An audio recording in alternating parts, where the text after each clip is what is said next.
Today is really one of the highlights of the week. It's entitled Truman and Jackson. And the wonderful part of this is we have an opportunity to meet our good friend Kurt Graham, who's the director of the Harry Truman Library. A few years ago, we had a privilege to come to the Truman Library where they dedicated a bust of Robert Jackson, which was sculpted by Dexter Benedict, the same person who sculpted the sculpture that's in front of the Jackson Center. And it was commissioned by Don Wortman. Don Wortman is a fellow, Don and Chris Wortman, I should say, are both here, and we're Don, there you are, right there. Thank you very much. And yes, thank you. And when we saw that there at the Truman Library, we prevailed upon the Wortmans and their beneficence to do a similar thing here, which you see as you walk out there, and that's the Wortmans also. So a double round of applause for them. Sure.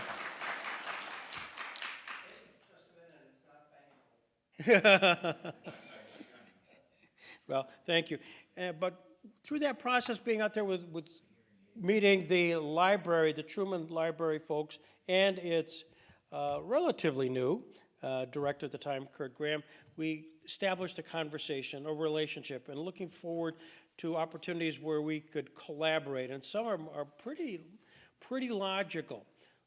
Foremost is the fact that we celebrate here at the Robert Jackson Center Jackson's involvement as the chief American prosecutor at the Nuremberg trial. You see all over the place here images of the trial, images of Jackson being that chief prosecutor, and the legacy that came from that, which includes our international law dialogues, which we have at Chautauqua Institution on an annual basis. Well, that would not have happened but for President Harry Truman signing an executive order, of which we got all these blue copies. Guess where these came from? The Truman Library, back in May 2nd, 1945, which then triggered the whole Nuremberg story. We're looking forward to an opportunity, perhaps, and we're working on it, perhaps a collaborative moment in Kansas City at the Truman Library on the 75th anniversary. So I'd get reservations now, because I'm feeling good about this. I'm feeling good that something is going to happen.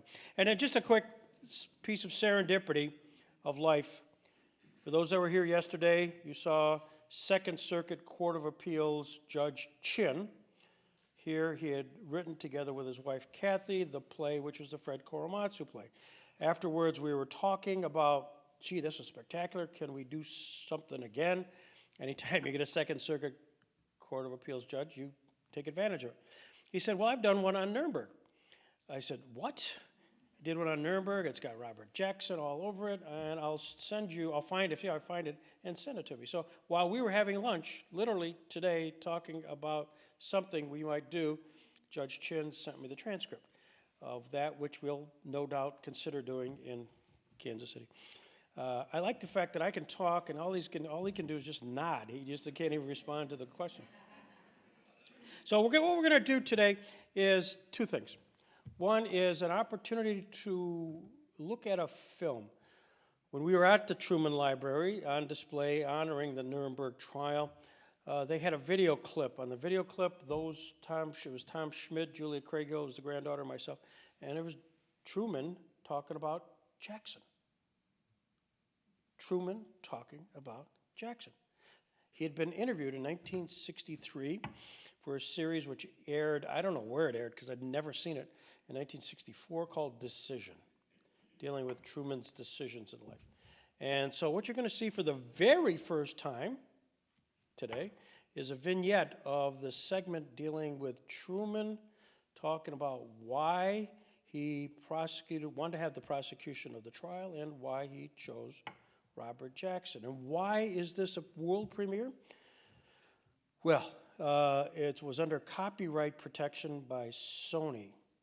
And for 4 years, or 3 years since we were out there trying, and it wasn't the Truman Library, It was the copyright holders. Just couldn't get through until one day, Don Wertman calls Kurt Graham, who calls somebody at Sony, and all of a sudden, voila.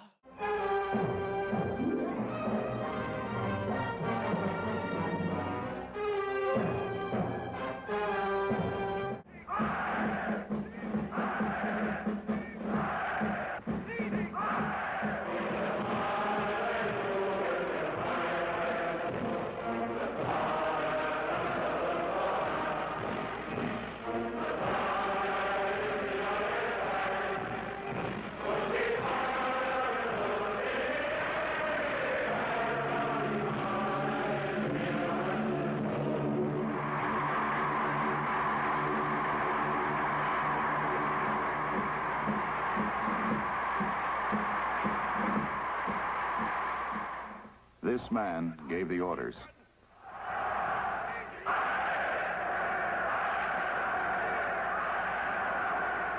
These men carried them out. The SS. Between them, they were responsible for 9 million dead human beings.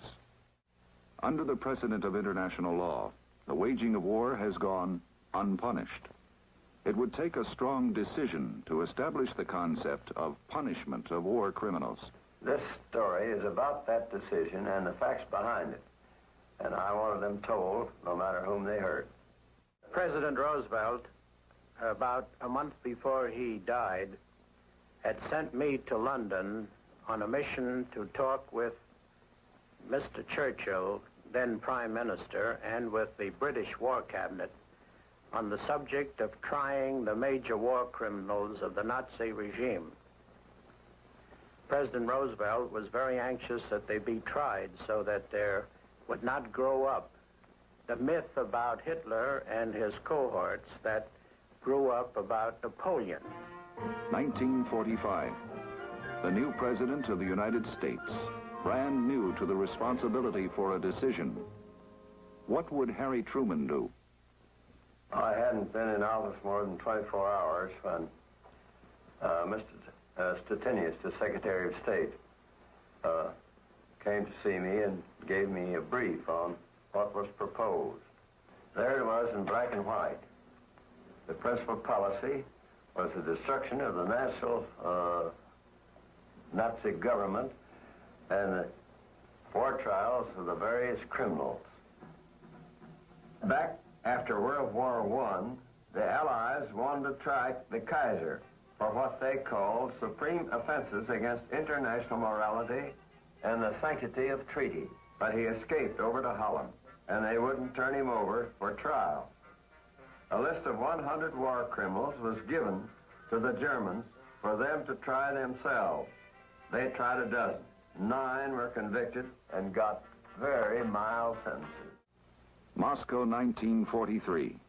The Allies said that war criminals whose acts cannot be localized geographically because they affect several countries will be punished by common decision. Later, at Tehran, Stalin offered a toast to the punishment of all war criminals. And he said that there were at least 50,000 of them. I also offer a toast to the firing squad, he said. 4 days after I became president, I told Congress my objective. The laws of God and of man have been violated, and the guilty must not go unpunished. Nothing shall shake our determination to punish the war criminals, even though we must pursue them to the ends of the earth. Punishment should not be meted out without a trial. The trial was what I was fighting for. I wanted to make it impossible for anybody to say that this was just a lot of propaganda, that it didn't happen, that it was a pack of lies. I wanted to fix it so things would be down in black and white, and the evidence would be available for future generations, just like it was to us. That was the reason I wanted trials. I wanted to see that these atrocities, such as this, were punished. I was very much surprised to get the word from Judge Rosenman. It shocked me, the message that he gave me. I discussed the question of the trial of war criminals with Mr. Churchill and with members of the War Cabinet. They wanted to treat the war criminals as a political matter. This is the way they treated Napoleon himself. I didn't want the same thing to happen to Hitler that happened to Napoleon Bonaparte. You see, Hitler was called the Beast of Berlin. Napoleon was called the Ogre of Corsica. He was exiled on the island of St. Helena, and it gave him an opportunity to make a hero out of himself by writing his viewpoint of what took place. I didn't want that same thing to happen to Hitler. I didn't want Hitler to have a chance to be made a hero by future generations, because he was anything but that. He was the greatest murderer in the history of the world. In June 1945, I gave Judge Sam Rosenman 2 jobs. Was to sound out Supreme Court Justice Mr. Robert Jackson and see if he would undertake the program of lining up the procedures for trying these Nazi criminals in their own countries. I knew what war was, but it had never been like this.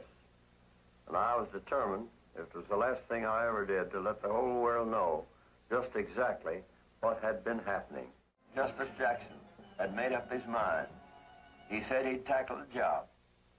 The difficult task, which I have undertaken at President Truman's request, is to prepare and present to an international military tribunal the case against the principal war criminals on behalf of the United States.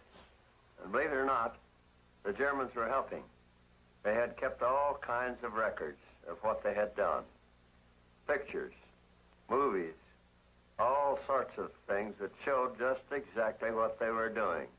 I am convinced that we have an opportunity to bring to a just judgment those who have thought it safe to wage aggressive and ruthless war.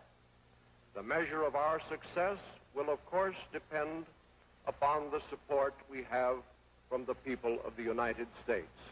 Mr. Justice Jackson told me that he was against farcical trials like those that have been carried out after the First World War. And he insisted that we move fast, lest the war-weary German people do what the Italians did when they caught Mussolini, their Caesar. They exercised lynch law. And I sent Mr. Justice Jackson to Europe to set up the procedure for the trial. Harry Truman said, "Good luck to you, and give them all that's coming to them." Of course, this procedure had never been tried in the history of the world, because it has been the custom of the conquerors to lay waste to the country they took and hang as many of the people and shoot as many of them as they could and rob all the rest. But the objective of this was to set a precedent so that wouldn't be done in case of another war. By the first week in August, we had set up the procedure, we had the indictments, and the trials were ready to go forward. And the whole world knows what happened. An international tribunal, the complainant, the conscience of mankind.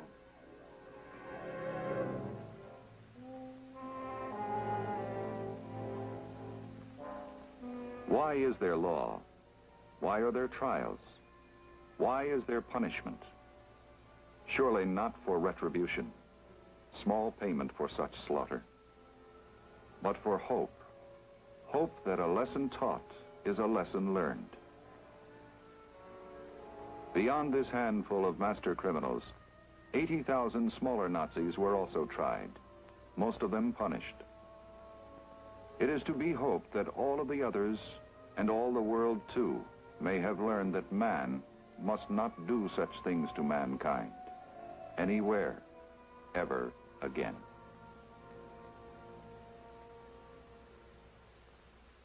Now posterity may forget their names, but nobody can say that it never happened because of things on the record. Never again can men say, I was following orders. And never again can men in power give such orders.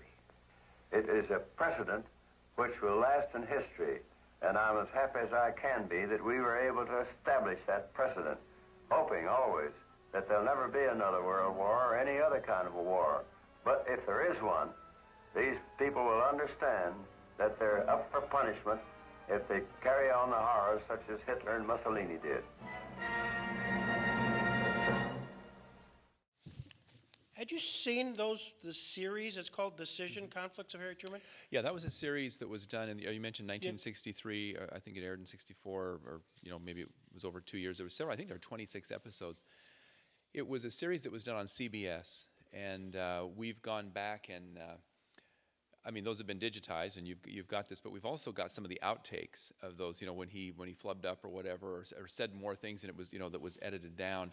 And so we've gone back and taken some of those as well, and have some of those in our collection. It's very interesting. I mean, you can see that Truman. I mean, this is a pre-television era largely. In some ways, you can say he's the first television president, though. He's no Jack Kennedy when it comes to a presence and whatnot. FDR kind of is to radio what Kennedy was to TV, and Truman's kind of in the middle of both of them. And he sat there kind of rocking back and forth in his chair and kind of I mean, he just clearly today a president would be coached and schooled and whatever, but Truman was just who he was. You look at his Oval Office and stuff, it was clearly a pre-television era because he just had stuff everywhere. His desk was always just cluttered and whatever. He wasn't doing this for image. He just was in the middle of working, and he looked up and made a statement, and that's kind of how it worked. But this is a very important series because he does it in retirement. He does it when he can reflect. And I think that's it. I have seen this all before, and I think it's very compelling. It's very powerful. Well, it sets a stage certainly for what hopefully we'll be collaboratively doing with regards to the Nuremberg trial. That this sets a precedent that it's something where any future leader will know that they will be held accountable, and that really was directed by Truman and then implemented by Jackson. Mm-hmm. Well, here's the most important question. I've had several people ask me. Here you are, located in the Truman Library, Kansas City. Is it the Cards or the Royals? What's your team? Now, how far is this being broadcast? Is this going to live on the web forever, or is this just kind of a thing for this afternoon? Well, of course, you have to be a Royals fan if you live in Kansas City. But the problem that Kansas City has is we have these great years, where and the Chiefs the same, it's like Super Bowl, or it's, you're headed that direction, or you have this great year. And then everything sort of tanks, and it stays tanked for quite a little while until it can come back. It's a small market, so you just can't compete, with the Yankees and the Red Sox and some of those kinds of teams. Although I will say, for the Chiefs, with Mahomes, I mean, we've got a good year coming. We're gonna, don't you worry. Okay. Next year is gonna be good. I can't speak for the Royals. I don't know. We may be a while coming back there, but definitely not. When was that famous World Series? That was the I-70 World Series when they had the Cardinals and the Royals. That was like '85 or something, maybe back. I mean, you can't live in Kansas City and be a Cardinals fan. I mean, I would root for them like if all the other teams lost, but I wouldn't necessarily, go there first. Where's Peggy? This should go national, don't you think? Yeah. Perfect. You were an author of an article called "To Bring Law Home: The Federal Judiciary in Early National Rhode Island," which was specific, obviously, to Rhode Island. Mm-hmm. But you obviously had to do some contemplation regarding law and the impact of the rule of law. How do you think that sort of article that you wrote finds its way into the Harry Truman legacy? We're talking about managing legacy. Well, I mean, I think if you all buy several copies and give it as gifts to your friends for Christmas and whatnot, it will live in perpetuity. But so that book was my dissertation, and I published it later with the University Press, and it basically is a case study of the lower federal courts during the early Republic. This is a real page turner. You can tell those of you who aren't interested in the law may not want to hear too much about this. I'll try and keep it brief, but the point is. And we forget in American history, we're a young country. And when the nation started out, all the systems and things that we have in place today that we just assume have always been this way, they all had to be invented.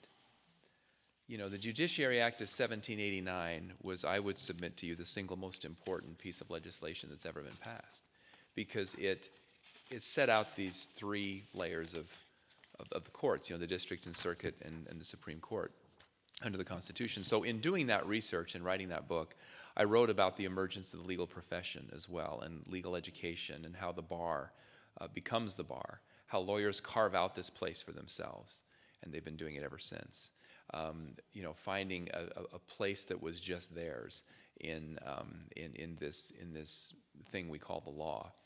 But it was so important in those days because there was so much inconsistency from one state to the next, from one jurisdiction to the next. So when the federal courts came along, it gave especially business people the opportunity to say, you know what, I have confidence that I can adjudicate a matter in the federal court because I'm going to get an even, whether I'm in New Jersey or Rhode Island or Pennsylvania or whatever, it's going to be the same. I'm going to have some consistency there. So I think that those principles are very important in the way they come down to us through people like Truman and Jackson, because we are a nation of laws. I mean, you think back to the Revolutionary era when Thomas Paine famously said, in other countries the king is the law. In America, the law is the king. And that was the fundamental difference, that we are a people of law. So when we hear people on the news today talk about, the rule of law, the importance of maintaining the rule of law, unfortunately it's become kind of a political talking point and maybe a fracture point. But the reality is we have to hang on to that, no matter what side you're on. I mean, the law has to be upheld at some level. And I think that's what is so compelling about this piece that we just saw, both from Jackson and from Truman, that what mattered was that there was a procedure, there was a precedent. And, when Truman says at the end, and that gives me chills every time I hear it, never again will anyone be able to say, I was just following orders. You don't get to opt out of consciousness, of a sense of fair play. You don't get to shovel somebody into a furnace or execute somebody who's done nothing wrong and just say, well, my commander told me to do that. And for Truman, it was very important that both levels, that the person who issued the order and the person who executed the order, they were both guilty.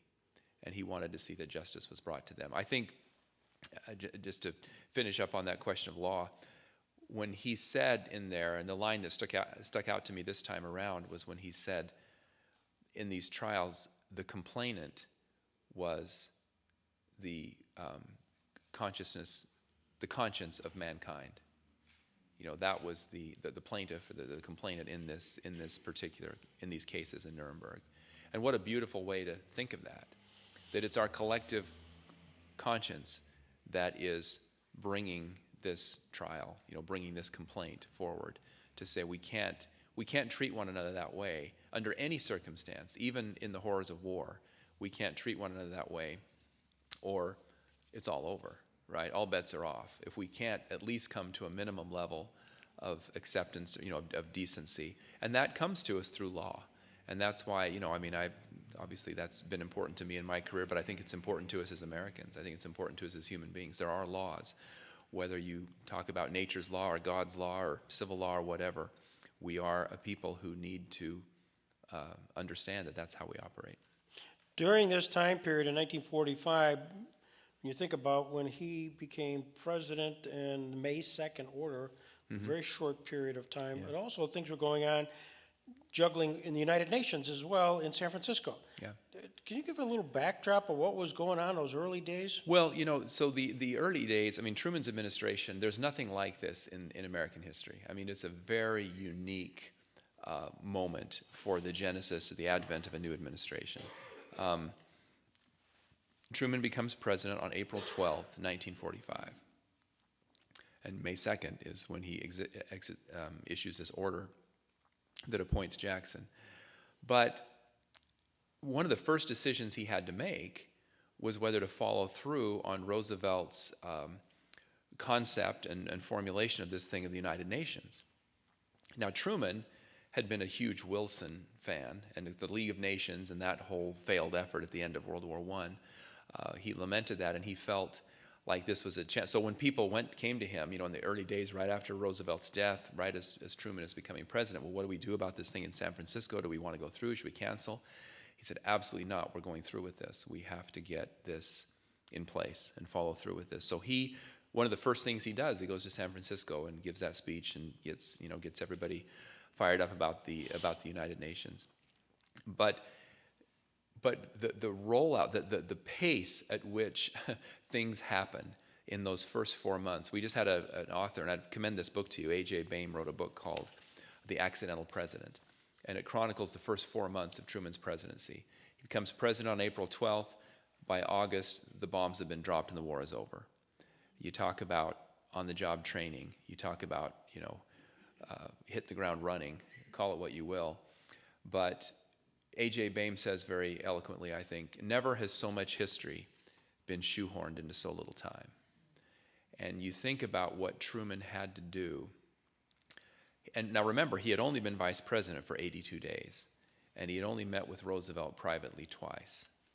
So it wasn't like he was in this inner circle and Roosevelt said, hey, buddy, let me show you how this works. I'm going to teach you the ropes here so that if something happens, he paid no attention to him whatsoever.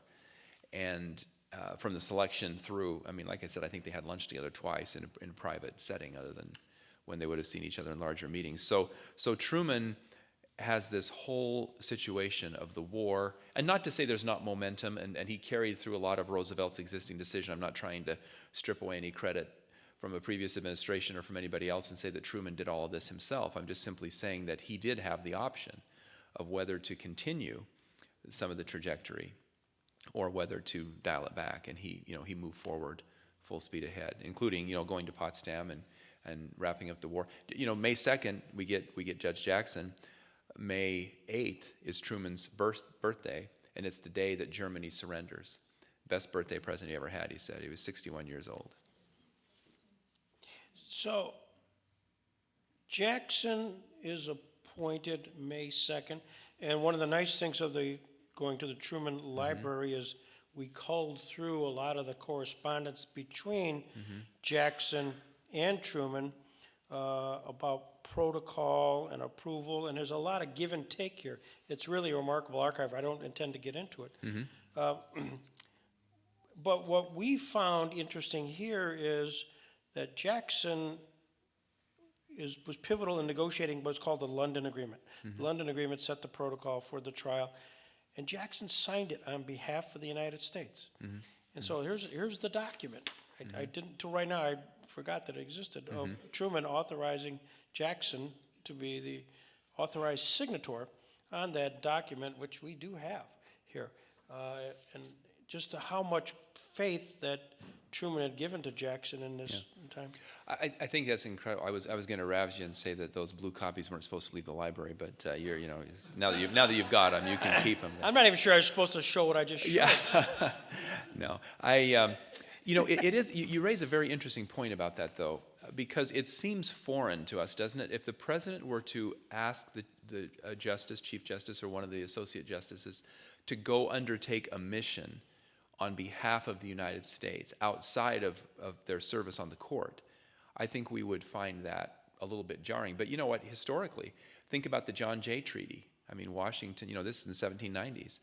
John Jay is the Chief Justice of the Supreme Court, and he goes to Britain on behalf of Washington to negotiate the Jay Treaty. Now, it's, there's pros and cons to that and whatever, but there haven't been very many times in history.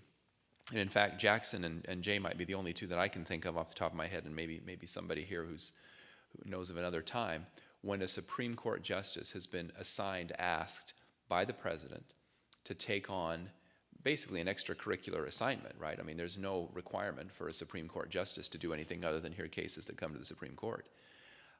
But Truman had a tremendous respect for Jackson. I don't know, I think some of that came through on this particular clip, but he saw him, I think, in sort of similar terms to himself in terms of where he came from, kind of I don't want to say down home and make it sound hokey, but I think he had a very homegrown kind of integrity, and I think Truman really appreciated that about Jackson. One thing he said, I don't think it was in the clip you just showed, but in the longer unredacted version, there's a thing where he praises Jackson for having taken Mellon to task for tax evasion and making it stick.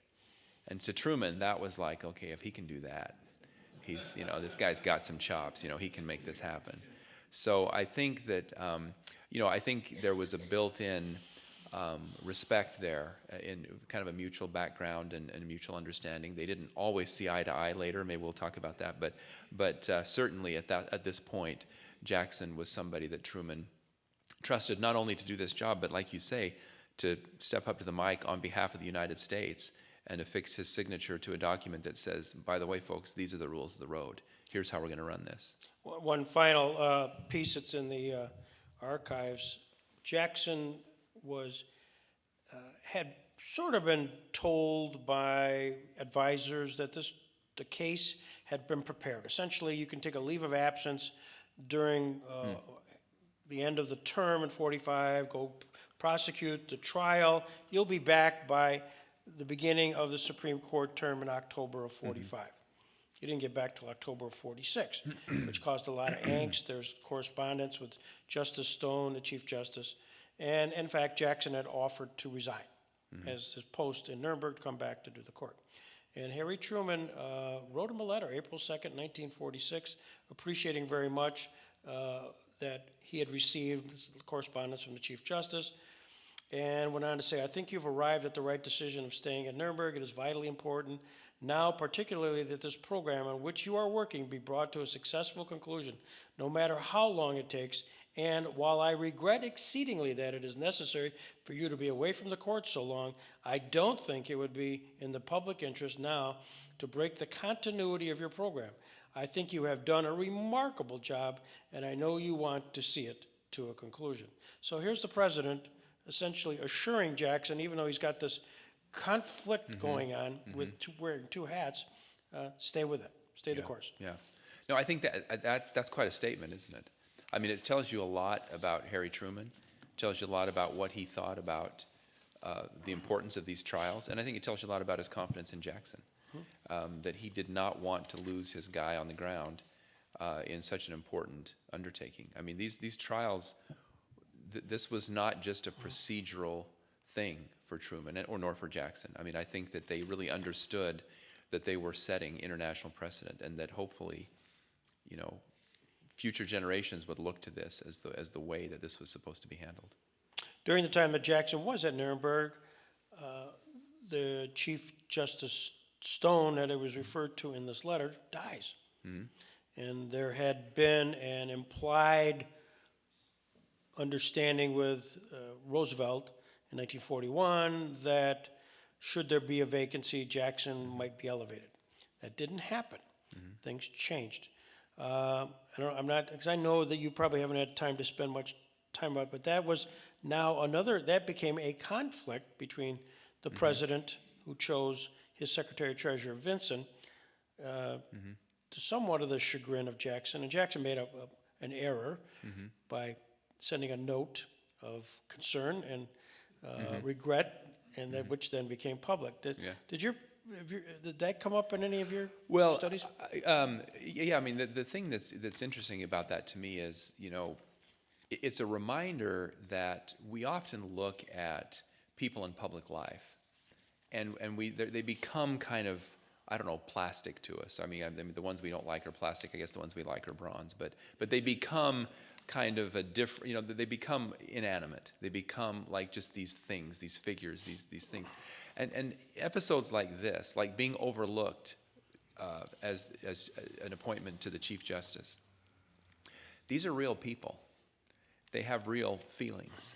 They have real egos. They have real pride. They have real talent. They have a sense of them, and surely, if there's an implied understanding, now maybe that understanding was with Roosevelt. And by the way, Roosevelt had understandings with a lot of people about a lot of things. I mean, there were a lot of people that felt, he kind of just let it play out. That was his style. And Truman comes in with a very different kind of style. Truman didn't really play that game as much. I mean, he definitely had kind of learned his lessons. In fact, this is a digression, but it's a great story, so I'm going to tell it anyway, because when, in terms of playing favorites, this is something that Truman felt he really wanted there to be fairness in the system. And when he was a judge of Eastern Jackson County, which is kind of where he cut his teeth on political, learning how to be a politician, and he was part of the Pendergast machine. Now, I notice you got signs around here called Prendergast, but without the R, it's Pendergast. So the Pendergast, I'm sure the Prendergasts are not corrupt. I just want to be careful about this. They have a very upstanding family, obviously, by the number of signs I've seen around. But Pendergast was a machine politics. It was the old school. Today, I think we call them political parties, but then they called them machines. And so they, in any event, Truman had sort of gotten this position because of the Pendergast machine. And so at one point, and his job, he was repaving the roads in Jackson County, an incredible amount of concrete and other materials that were going into that. So there were several concrete contractors who were friends with Tom Pendergast, and they weren't getting the jobs. And so they had a little meeting. Pendergast called Truman in, and with these contractors, and he said, Harry, these guys tell me they're not getting jobs to for the concrete. And Truman said, well, they're not the low bidder.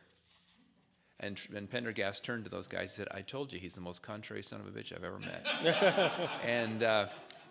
And when the contractors left, Pendergast said to Truman, he said, Harry, you can fly right. You can do what you told the voters you'd do.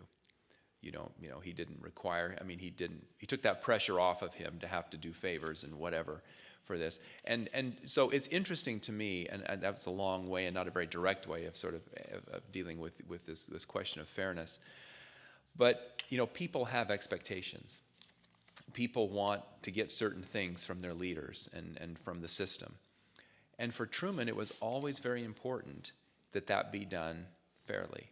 Now, I don't know enough about the arrangement that he had with Jackson or with, Vincent or whoever ended up, in what position where. But I do know that he would not have. There would not have been a quid pro quo in terms of an appointment like that for Truman. He really did have a sense that these things were supposed to fly at a different level. Their paths crossed on another opportunity, which was during the steel seizure case.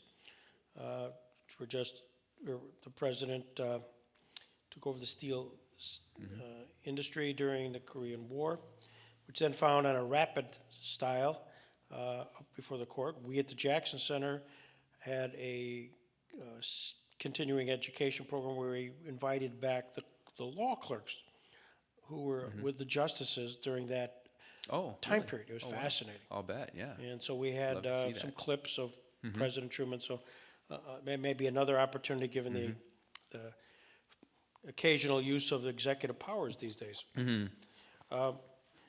So in rifling through the files, I have to share this. Justice Jackson, as you remember, wrote a concurring opinion, which is probably the gold standard on executive orders, suggesting that Truman's actions were unconstitutional. And the president wasn't very happy, as you might say. So he manifested that in a letter July 9th, 1952.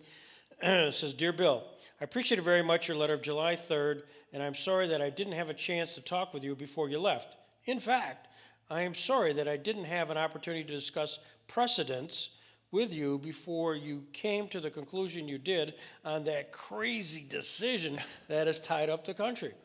I am writing a monograph on just what makes justices of the Supreme Court tick. There was no decision by the majority, although there were 7 opinions against what was best for the country. I don't see how a court made up of so-called liberals could do what the court did to me. I'm going to find out just why before I quit this office. Sincerely yours, Harry Truman, addressed to the Honorable William O. Douglas. Yeah, there are those who have sort of supposed or opined that Jackson's opinion there was perhaps payback for being overlooked, for the Chief Justiceship. I don't see it that way myself. I think Truman did overreach, and I think Jackson was right, and the rest of the court was right. I don't think we necessarily want the president taking over whole industries. We're debating now this declaration of a national emergency, and I don't mean to be political and don't intend to be, but I think we have to be very, very careful about what an individual in an office can do. And I think that Truman, and I think most scholars would agree with that today. I think that the steel seizure case, I think his intentions were good, and he understood what he was trying to do, but I think it was a bit of an overreach. And so I think, I also don't know as much about Jackson as probably most of you in the audience, but I think that he was a man who would have rendered an opinion based on what he truly felt was appropriate and not based on whether he felt personally slighted by the president over a position. You knew you were coming here today. You knew you might get a question or two just about Jackson. Did you have anybody kind of rifle through the archives to pick up a vignette or two that I haven't asked about? Well, I spent most of my time looking at some of the media pieces, some of what you've shown and some of what is not there. I think what stands out to me, and this came up, one of your board members, I think, asked when we were having lunch, about some of the similarities with Jackson and Truman, and I was sort of struck by that, the kind of bootstraps, self-made man, kind of ground up, not blue bloods, not didn't have a chance to go to Harvard. I mean, you look at who Truman was following someone like Roosevelt. I mean, how intimidating that must have felt. And when you see those early videos and early films of Truman, when he's first president, I mean, he literally looks like a deer in the headlights. I mean, he just looks, what do I do next? Where do I go? I mean, it's just, it had to be so frightening and so overwhelming to him. And I think that what he saw in Jackson was someone who had, like himself, come from nowhere, and was someone who, had integrity, wanted to do the right thing, wanted to serve his country for the right reasons. And so I sensed, again, I didn't go from the Steele case later, but prior to that time, I sensed that he had a real respect, and I'm sure that Truman continued to have respect for Jackson after that. I know he would mouth off about things that frustrated him from time to time, but Truman, my reading of him is he did not hold grudges. I mean, it was not it wasn't like you cross him once and you're done for life. I mean, I think you could find your way back with Truman, and so I don't know how they ended there. Did you know more about how they ended their relationship? I mean, of course, Truman leaves office. Did they interact anymore after? I honestly don't know. Jackson died in 54, so he wouldn't have had much time and had some illnesses, so that probably was the it's too bad the Steele case was their last hurrah, because well, it's a fascinating story. You being the director of the Harry Truman Library, and you go out on the hustings, as you did last night, talking about the state of Israel and Truman's decision to do that, which was not easy. Not easy, but you did a compelling presentation. But I suspect when most Q&As come around, that they're asking about Truman's decision to use the atomic bomb. So what's the answer you normally give as to what the thinking was of the president when he made that decision? In this same decision series that you've seen, we have other clips of that same vintage, in the 60s when he's long retired. In fact, I think if I'm getting this correct, I think it was his 80th birthday, when a Japanese delegation had come to Independence to honor him, and I mean, they had a respect for him, and he said, people think that we saw these nations as our enemies, or we had to eradicate them because they were enemies. He said that wasn't it. We just had to end the war. He said we had to get done with the war. The interesting thing is, everybody looks at the decision. They say, what's the big thing? I mean, I always say there are two things that we assume people know about Harry Truman. They know the buck stops here sign, and they know that he dropped the bombs. Beyond that, we don't assume anything when people come into the museum, that they know anything about him. But the thing about the bombs is, think about what kind of a decision it would have been if he had not dropped the bombs. That would have been the controversial decision. Because facing a land invasion of Japan, and again, it's all counterfactual. We can't go back and say, well, if he hadn't dropped the bombs, X, Y. I get frustrated with these analyses where people go back and say, well, he didn't have to drop the bombs because this and this and this would have happened. It's like, you don't know that. You can't, you have to put yourself in that moment and say, okay, I'm sending how many young men into a battle that they're not going to. They were projecting 85% casualty rates in some cases had they invaded Tokyo or the island. So what was the president to do? And Truman didn't lose any sleep over it. I mean, I think he just felt like, it had been going, the development of this. In fact, He mentioned that first 24 hours when Stettinius pulled him aside. Well, one of the things that he was told in that time was, by the way, Mr. President, there's this thing called the Manhattan Project, and we think we've got something new. He didn't even know about it. We've got something that's going to work. And so he hears about this when he's in Potsdam. And it's that the test in New Mexico has been successful. And I don't see that there was any other way. I don't see what else he could have done. And I don't think he beat himself up over it. I don't think he spent any time thinking, I wish I hadn't done that. That was a mistake. Maybe that was too much. I do think it influenced later decisions like Korea, for example. A lot of people said, you've got the bomb, use it. But Truman had been a World War I veteran, combat veteran. There were 4 presidents who participated in World War I. He's the only one who did so in combat. And he, that's quite a wild story too. He had these Irish Catholics from Kansas City, and he's a Southern Baptist, and they didn't think he'd last very long, and I don't think he did either, but he did. And that's where he learned that he could lead. But he had seen combat. He comes back, as president, he has to end World War II. He wasn't about to start World War III.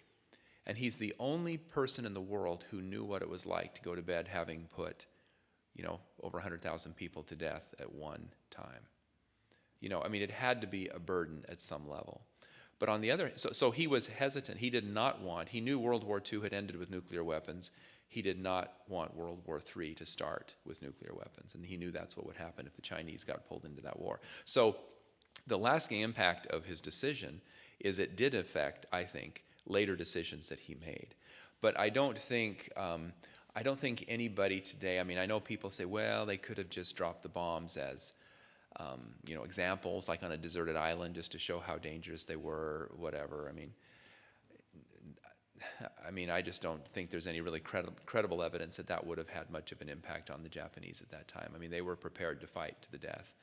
And I think, the flip side of that is they could have bombed Tokyo, they could have bombed other more dense and more important centers. Not to say that Hiroshima and Nagasaki aren't important places. Anywhere anybody lives is an important place. But they could have tried to inflict more damage than they did. And I think they tried to find, if there's such a thing as a middle ground when you're talking about taking out that many people, I think that's what they did. So I've never, and the funny thing is, the final thing I'll say about this is, Truman becomes president in April, the bombs are dropped in August, the war is over. He still has 7.5 years of being president. So we somehow look at this decision to drop the bomb as if that was like this big culmination of his presidency. The fact of the matter is, that came rapid fire right out of the gates. And he could have, people even question whether he made that decision. Well, he could have stopped it easily. So the machine was in motion, if you will. Clearly, that we were moving in that direction. And I think Truman felt comfortable with that direction as he learned about it. He realized we've got this new weapon. What person in good conscience, trying to save lives of his own country, and in this case even saving arguably Japanese lives by ending the war, who would not use this new weapon? Who would sit on something like that and not use it? I don't think it ranks as one of his really difficult decisions. I think the decision to recognize Israel, I think some of his race relations decisions, desegregation, some of those were much more gut-wrenching decisions and much more consequential politically as well. By the way, in the front row, right next, on the far left, is Joe Girassi, judge, Supreme Court judge, and he was one of the individuals during World War II, at the end of World War II. He was out on a demonstration project when they did a nuclear bomb on the Bikini Atoll, and he was on a ship watching that. Wow. And for those who are interested, it's on video, YouTube, the Robert Jackson YouTube site. But there's a guy that lived it, could actually saw it happen. Wow. Yeah. Wow. Yeah. So in fact, Joe, we're going to bring you up in just a second. It's very interesting because, we look back and we say this is the launch of the atomic age. We have, my favorite artifact in the Truman collection is a little safety plug that's about that big and about that long. And it was the safety plug that was in the bomb that went off over Nagasaki. And what happened was the airman who went through the protocols and pulled the safety plug out, probably put it in his pocket and went, put the activation plug in, dropped the bombs, whatever, got back to the barracks. Years later, called the Truman Library and said, I've got this thing. Would you guys be interested in this at all? It's like the trigger of the atomic age literally has the fingerprints of a U.S. airman on it. It's an incredible piece. And when we redo our exhibits and when we reopen, we're going to have that piece juxtaposed with a paper crane that was folded by a little girl who was 2 years old when the bombs went off. And she died 10 years later of radiation-induced leukemia.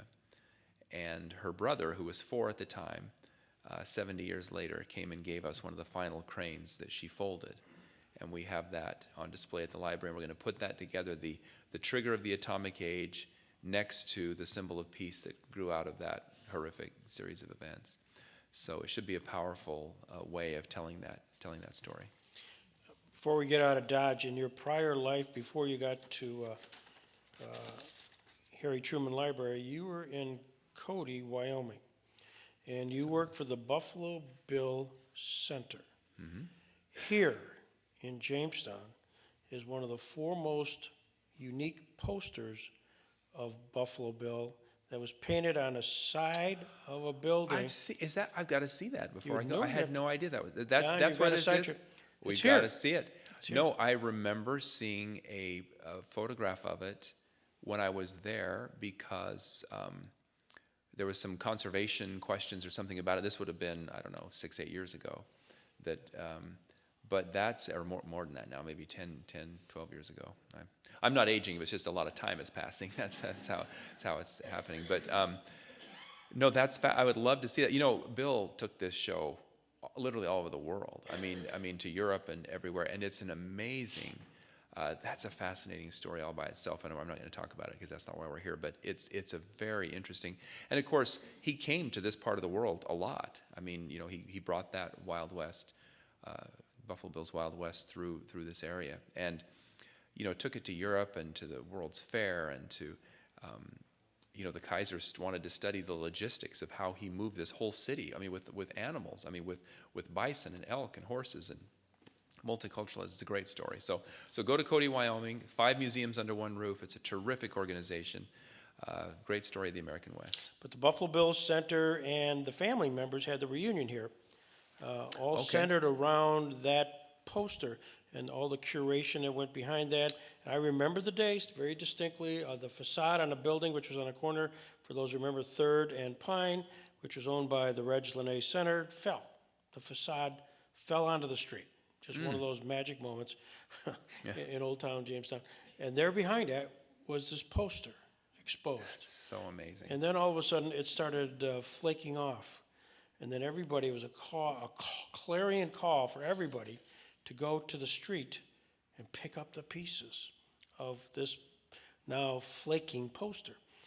And just gathered all That's together, something. when then led to they got a grant. For the rest of you guys who know all that story, but it's here. Yeah. It's here. It's That's back here. And so, terrific. Well, I'm yes, glad Don you've mentioned Wortman, it. you've got a side trip That's before right. this day is over. Okay, we better go. We got to run downtown here before we leave. Yeah, since you are now going to leave because of that, what's the question I should have asked you that I haven't asked you yet? How to get to the Buffalo Bill poster, I guess. No, I first of all, let me. I don't know if there's a question, but I will tell you. You know, you've alluded to the fact that we've talked, and Chris and I have talked about some collaborations and some things going forward. I'm a big believer in these kinds of institutions. I mean, I've spent my life in cultural institutions, and they matter. They matter a lot. And they matter, the kind of institution that, the Harry Truman and the Jackson are similar in the sense that they are both built around the legacy of an individual. That's not always the case. Sometimes it could be the region, or it could be any other number of things that are worth celebrating or worth remembering. But it is worth not just preserving the memory and the legacy of what certain individuals have done in our history, but it's also worth what these institutions do is more important than that, because there's this whole programming element, this idea of engaging in a conversation with an interested public, and we live in strange times where with technology and our political discourse and a lot of other things have eroded that opportunity to have a thoughtful exchange about ideas. I mean, you look at these letters from our archive. even as frustrated as I'm sure Jackson was with Truman and Truman was with Jackson at different times in their lives, they had a deep respect for one another, and they could see beyond, just a personal moment of frustration, or I didn't get my way with this or that. It wasn't a scorched earth policy that they took. And so I start by commending you for being a founder of this organization, and was pleased to meet some of your board and your excellent new director, president here. You're in a great place. I mean, you're sort of like the guy who, the private who found himself surrounded, and he calls back to his sergeant and he says, "Sarge, I'm surrounded." And he says, "You're in great position. Fire in any direction." And I think that's where you find yourself. You've got a great opportunity here. You've got a great legacy to build on. You've got great leadership in place, and I think that I'm very bullish on the future of this place. And I think, again, as you and I have talked privately, collaboration is the name of the game. Anything we can do. We'd love to have you guys all out to Kansas City. I'd love to come back here. There are lots of things we can do to develop a greater public dialogue. I say of this kind of a standard line in some of my stumping is, to be learned, it must be taught. You cannot assume that this new generation is just going to somehow magically absorb the narrative of Truman or Jackson or Nuremberg or World War II or Korea or anything. It's the research shows that the number of students today who cannot name the 3 branches of government is frightening. It's a very high number. And so organizations like ours, we're in the business of making sure that doesn't happen. That we can, I know we have school systems, we have other ways that people learn things, but these organizations can do a lot for a community. And so I commend you for your efforts here, and thank you so much for hosting. Ladies and gentlemen, Kurt Graham. Thank you. Thank you. Before you do leave, I'm going to call up Judge Gerasi. I'm going to let him sit here and explain what's in your envelope to Kurt, because that's cool. It's a cool family moment on Harry Truman and his father-in-law. Judge Joseph Gerasi. How are you? Nice to meet you. I'm proud to meet you.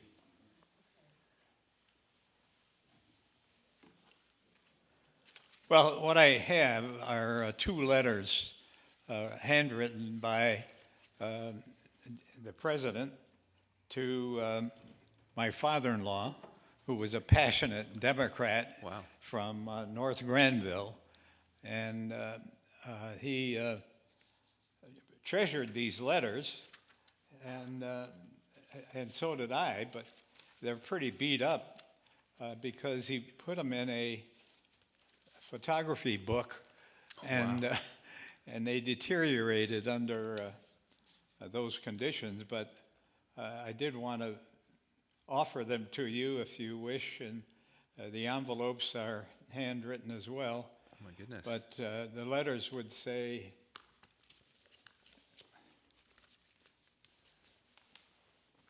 well, I wasn't prepared for this, young man. I should have been. Yeah, that's right. That was worth the price of admission, wasn't it, Greg? Your good letter congratulating me on the past national administration's work for all the people, and including Mrs. Truman, Margaret, and myself. Happiness and prosperity for the future is highly appreciated. Thank you very much, Harry Truman. And then next letter was your message in support of the Constitution of the United States and our free institutions is highly appreciated. Many thanks, Harry Truman. Wow. Those are the letters. That's very nice. So I'll offer them to you, and if you can use them, fine. If you can't, send them back. Oh, well, we will, we have any time you get Harry Truman's own handwriting in the archive, that's a plus, and people will use that in research, and we'll take good care of them, I assure you. All right. Thank you Very very good. much. It's very kind.